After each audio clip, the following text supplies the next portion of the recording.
What is going on, guys? DBG here. And yesterday I recorded videos with an awful lot of the new retro players. However, there was one that I didn't. And this guy might be the best value card in my team. It honestly might be the best value. I don't know why I just searched amethyst, just because you can search him here. It's the most confusing thing ever. The fact that every individual retro player, this means, can 2K please, like, it's not the biggest deal right now because there aren't a lot of promos, but like, you're gonna have to spend more time scrolling through retro players than all the other things combined if we get, say, 3 or 4 sets of retro. So please, 2K, please just make these retro volume 1. Make these retro volume 1. It makes so much more sense. But retro CP3. So Chris Paul is less than 10k. He is less than 10k MT. This card is unbelievable. 9100, is this another user? No. How did no one buy the cheapest one for 40 minutes? That's weird. That's weird. But let's add CP3 into the collection. So he's 9k MT. 9k. So let's just throw him in here at point guard. But for this is what you're getting for 9k MT. You are getting a small point guard. He is undersized, definitely. But you're getting half Giant Slayer, 39 gold badges. And those gold badges include clamps, which cost 70k to get up to gold. It includes deep threes, range extender, which literally costs like 70k to get up to gold. Also, quick first step. He has got sniper, which is flexible release on current gen. He's even better on current gen than he is on next gen. But next gen, he is a beast. Also, silver steady, which is not great, but it's actually great on next gen. Silver Deadeye. He's got silver ankle braces on this gen. But, like, look at these stats as well. Great driving layup. He's not going to dunk the ball. That's one thing. He will not dunk the ball. But he's got a 92 mid, 93 ball, 89 handle, which is alright, 95 passing, 89 perimeter defense, 90 steal. He's got good enough, or else he's not great rebounding, great speed 2 ball acceleration, and lateral quicks of 94, which is insane. And again, like, let's compare him to, honestly, if you're comparing him to a John Stockton, the only difference is the Stockton dunks. That's literally the difference. That is literally the only difference between these two cards right here. And this is like badged up Stockton. Yeah, I get it, half dime or half floor general, but like those are just gold. They're basically the same thing. And also, like dunking is the only difference, really. It is the only difference. They're basically identical cards other than that. And CP3, in my opinion, his release on next gen is better than John Stockton. So, like, going over his release, the difference is, again, CP3 is 10k. Hot zone 3 spots outside the 3. His release this year, I don't know what 2K have done, but CP3 actually has a nice release this year. It still looks kind of weird, but it's fine. It's smooth, and it's not that slow. Another thing, for current gen, like Pro 2 between the legs is not great, but, sorry, Pro 2 behind the back is not great. But I mean, like, while it's moving behind the back isn't great, I mean, the guy still got Pro 8 between the legs, which is alright. Like, honestly, if you can get into, like, this position here with him, if you can find a way to get by someone, crab them, like, his dribble 6 are not awful. Like, again, the Pro 1 escape, if you're on next gen, is really, really nice. But he's just an overall just going to be a good card. Like, he's just gliding around the place right here. And the release, again, if you can get that if you can get a little bit open off this release of any of these dribble moves, you're sorted. Like, that crossover there, not that one, this one here, and the amount of space you're going to get off that in game, like, the amount of space coming off a screen off that type of thing on next gen you're going to get. And again, dribbling left side, getting open off that, into some space, green, man, it's going to be handy. As well as that, the leaner is iffy. I'm going to say that right now. The leaner is iffy. Like, I know I've greened 2 of these in a row, and there's certain players that I say have great leaners that I haven't greened, that I don't green 2 in a row with straight away. This is iffy. Like, it's very difficult to find a sweet spot in this leaner. It is really difficult to find a sweet spot. Like, I feel like I'm releasing these early. Like, I know I'm greening them, but it feels to me like I'm releasing it early when I'm greening. And then, obviously slightly early on that one. But it's a weird one. It's like you have to release the ball way, way before you think is the ideal time if you are going to his right, which is where you get the most separation. Either way, though, he is absolutely fantastic. And I shadow wide right. But anyway, yeah, that's pretty much it. Now it's round 3. And now let's get on to the HODs or the game. Let's see what CP3 actually looks like in game. He actually looks pretty nice. Some players' player models have not been great this year, but CP3's is definitely looking good. It's definitely looking good. So I'm going to showcase this guy again. I'm going to showcase him in TTO. It means I can, if I'm doing like a full gameplay video, like this isn't going to be a full CP3 gameplay video. It's just going to be talking about him as like this budget god.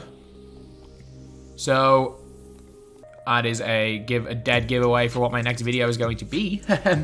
Just seeing that card right there. But yeah, so CP3 again, we're just going to be just showcasing what he can do in just the like course of an actual game, because his defense is his best asset. Like the fact that his ability to play defense is the thing he does best, and then also offensively he is a really, really nice card. Okay, so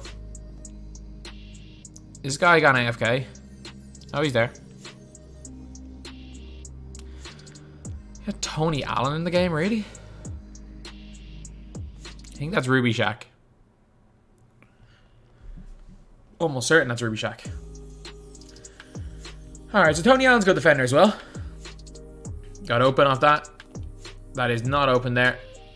Go get it back, go get it back. That's my fault. My fault there. Pulling up when you didn't have to. That's wide open. And it's green. I don't know why his CPU PG backed off so much. No threes, and let's back off. Deny. Good steal, Isaac. Straight into CP3's hands. Snatch back on him. Oh, that's open. That's a green light from Chris Paul.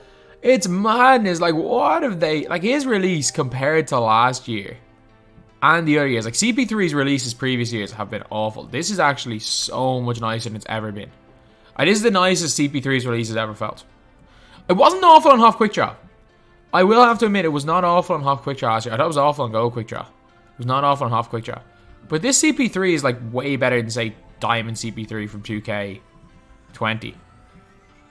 Like, range extender is massive. Especially on you need it on a 6-foot tall point guard. You can't get away with no range on like a non-dunking point guard.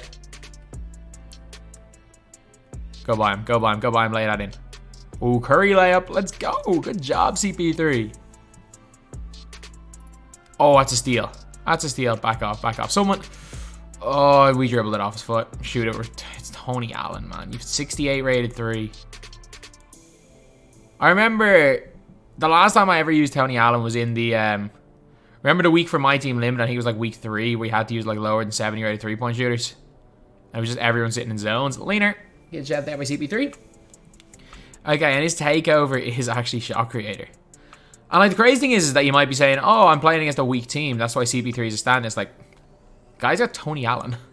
Tony Allen's still a god tier defender. He just can't play offense. And he's got 3 fouls, just spamming square on Chris Paul. Okay, we got space. We got space. We got space. Leaner. Really? I missed the one fade I take with shot creator takeover. And we miss another one. Oh my. So we don't miss when we don't have takeover. We get shot creating takeover, which helps with fades, and we go and miss 2 in a row. Oh, it just sums it up.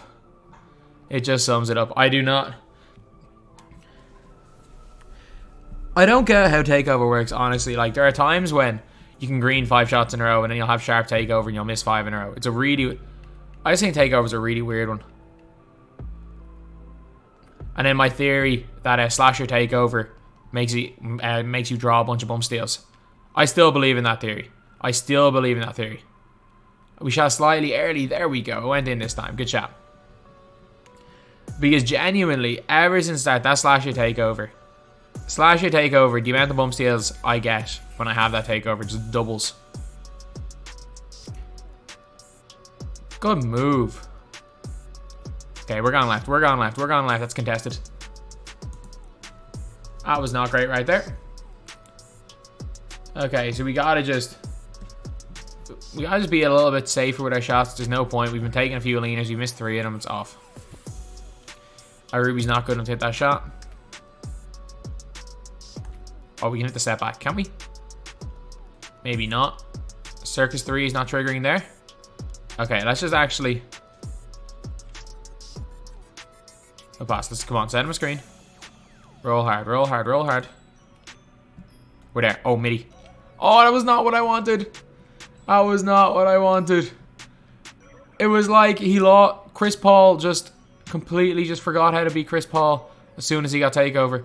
I've been struggling here. Like he was so good to start because this card is so good. We haven't grabbed. It's wide open. That's a shot. There we go.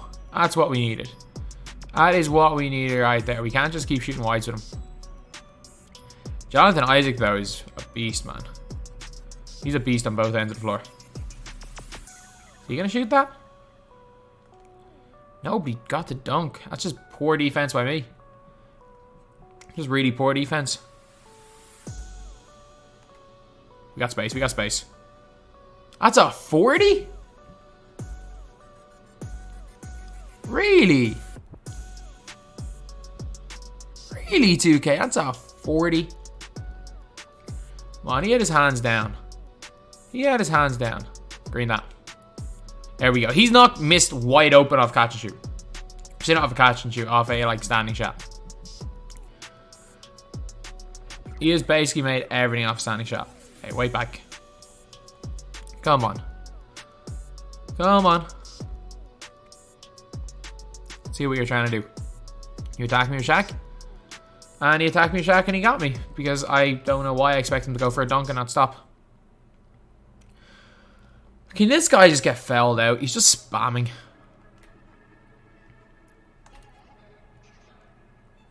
Okay, we have him here. We have him. Oh, just toss that. CP3, he's a pure point guard at the end of the day. He is a pure point guard at the end of the day, so you better believe I'm throwing that. You want to double him at the top of the 3-point line? Yeah, you better believe I am. I'm going to be throwing that lob right there. So, yeah, CP3. Yeah, I missed a couple of leaning shots, but the card is nice, man. The card is really nice. He is definitely one of, for his value, like you cannot get better value than Chris Paul. Like I'm trying to think, are there any better value cards in this game? A 9k MT for a, what I would have called in 2K20 a perfect point guard. Like the only problem with him is he can't dunk. And his height.